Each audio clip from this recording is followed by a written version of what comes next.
السلام عليكم. طبعا في ال 24 ساعة اللي انت بتعيشها كل النهار بدي اطلب منك دقيقة لله، دقيقة. اذا انت وصلك هذا الفيديو واسمه فيديو الدقيقة، معناته الله سبحانه وتعالى بده يبني لك شو؟ قصر في الجنة. في الحديث اللي صححه الألباني يقول رسول الله صلى الله عليه وسلم، صليت عليه: من قرأ قل هو الله أحد 10 مرات بنى الله له بيتا أو قصرا في الجنة، أو كما قال عليه الصلاة والسلام. دقيقة، احنا بعدنا من كل دقيقة. اقرأ معاي أنا وياك قبل لا تطفي الفيديو.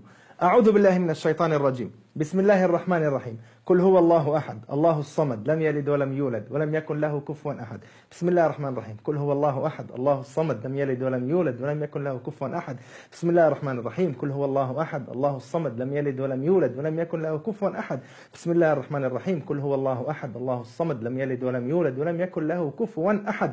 بسم الله الرحمن الرحيم. قل هو الله أحد الله الصمد لم يلد ولم يولد ولم يكن له كفوا أحد. بسم الله الرحمن الرحيم. قل هو الله أحد الله الصمد لم يلد ولم يولد ولم يكن له كفوا أحد. بسم الله الرحمن الرحيم. قل هو الله أحد الله الصمد لم يلد ولم يولد ولم يكن له كفوا أحد.